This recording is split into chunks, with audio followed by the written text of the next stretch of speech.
আসসালামু আলাইকুম সবাইকে। এটা আমার জীবনের প্রথম ব্লগ। আমি এর আগে কখনোই ব্লগ ভিডিও করিনি, তাই ব্লগ ভিডিও কিভাবে করে, কেমনভাবে করে আমার তেমন কোনো ধারণাও নেই। তো যেহেতু এটা আমার প্রথম ব্লগ, তো কী দিব না দিব আমি বুঝতে পারছি না। তো ভাবলাম আপনাদের সাথে আমার কিছু কথাই শেয়ার করি। ভুল ত্রুটিগুলি একটু ক্ষমা সুন্দর চোখে দেখবেন প্লিজ। তো কী কথা বলা যায়, আমার জীবনের কিছু কথা আপনাদের সাথে বলি। যেমন আমার বিবাহিত বিষয়ে কথা বলতে পারি। আমার বিয়ের আগে আমি ভাবতাম, বিয়ের পর আমার স্বামী সকালবেলা ঘুম থেকে উঠা আমাকে এসে ঘুম থেকে উঠিয়ে বলবে, দেখো বউ, তোমার জন্য আমি নাস্তা বানিয়ে নিয়ে আসছি। তারপর সে আমাকে আদর করে ঘুম থেকে উঠাবে, আদর করে বসে তারপর আদর করে খাওয়াবে। আমি আরও ভাবতাম যে আমি ঘরে বসে থাকবো, বসে বসে হুকুম চালাবো, আমার জামাইরে বলবো ঘরের সব কাজ করে দাও, আমার জামাই সব কাজ করে দিবে। ঘরে রান্না করে দাও, আমার জামাই ঘরের সব রান্না বান্নাও করে দিবে। এমনকি যখন যা বলবো আমার জামাই তাই করে দিবে। কিন্তু আমি একটা জিনিস তো ভুলেই গেছিলাম, যে আমার ঘরের সব কাজ যদি আমার জামাই করে তাহলে বাইরে কাজ করবে কে? আর বাইরে যদি কাজ না করে তাহলে টাকাও আসবে না, টাকা না আসলে আমার সংসার চলবে কেমনে? যাই হোক, এখন তো বুঝি, এখন আমার বিয়ে হয়ে গেছে, তো এখন আমি বুঝি আসলে আমার ভাবনাগুলি কতটা বোকামি ছিল। সব কাজ জামাইরে দিয়ে করাতে চাইছি, নিজের ঘরে বসে বসে খাইতে চাইছি আর ঘুমাইতে চাইছি। বাট ফাইনালি দেখা গেছে এরকম, জামাই তো বাহিরে কাজেই চলে যায়, আর ঘরের সব কাজ আমারই করতে হয়। ঘরের সব কাজ করে আমার এমন নাজেহাল অবস্থা হয়ে যায়, 2 মিনিট ঘুমানোর টাইমও পাই না। আর আগের যে চিন্তা চিন্তা করার সময়ও এখন পাই না। আসলে চিন্তা ভাবনা তো সব একরকম না, বিয়ের আগে একরকম, বিয়ের পরে একরকম। এখন যখন মাঝে মধ্যে বসে বসে ভাবি, আহারে কি বোকামিটাই না করছি, কি জিনিসগুলি আমি চিন্তা করছি। তো একটা সময় না, একদিন হঠাৎ করে আমার জামাই বলেই ফেলছিলাম যে, জানেন, আগে না আমি বিয়ের আগে এগুলি চিন্তা করতাম।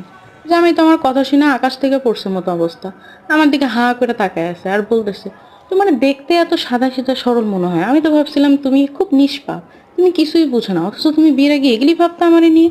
তা আমি তখন বলছিলাম, আরে শুধু চিন্তাই করতাম, বিয়ের পরে হইলো আর কই। জামাই কিছুক্ষণ চুপ করে থেকে পরে জিজ্ঞেস করছিল, তা এখনই এগুলো ভাবো নাকি? আমি বলছি, পাগল, খাওয়ার টাইম পেই না, ঘুমানোর টাইম পেই না, সারাদিন আপনার ঘরের কাজ করতে করতে আমার জান চলে যায়, ওই সকল চিন্তা ভাবনা করার সময় আছে নাকি?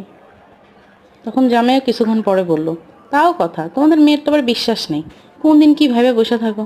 তখন আমি বলছিলাম, হাসতে হাসতেই বলছিলাম অনেকটা, যে আপনারা বউদের বিশ্বাস করেন না দেখি তো আপনাদের বউ থাকে না, বউরা চলে যায়।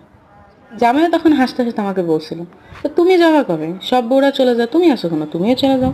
আমি কিছুক্ষণ মুখ গুমা করে বসে থেকে পরে বলছিলাম, হ্যাঁ আমিও চলে যাবো, যেদিন মরে যাবো ওদিন আপনার রেখে চলে যাবো, ঠিক আছে?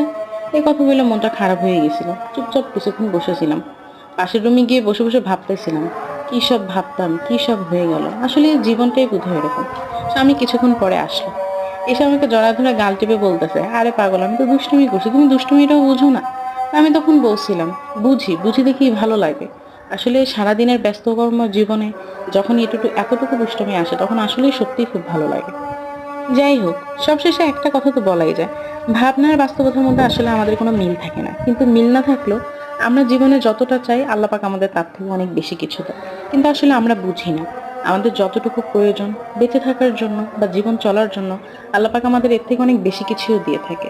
কিন্তু আসলে ওই যে মানুষের মন যত বেশি চায় আরও বেশি চায়, এটাই আসলে আমাদের সমস্যা। কিন্তু সব মিলে আল্লাহ পাক আমাকে যা দিয়েছেন, আলহামদুলিল্লাহ, আমি আল্লাহর কাছে অনেক বেশি শুকরিয়া আদায় করি। তো প্রথম ব্লগ, অনেক কিছুই করার ইচ্ছা ছিল, ভাবলাম যে প্রথমে আপনাদের সাথে একটু কথাই বলে শেয়ার করি। যাই হোক, সবাই আমার চ্যানেলটা সাবস্ক্রাইব করবেন, যদি ভালো লাগে লাইক কমেন্ট শেয়ার করবেন। আর হ্যাঁ, আমার পাশে থাকবেন যাতে আমি আরও বেশি বেশি আপনাদের সাথে মজার মজার স্টোরি শেয়ার করতে পারি। আজকের মতো এই পর্যন্তই, আল্লাহ হাফিজ।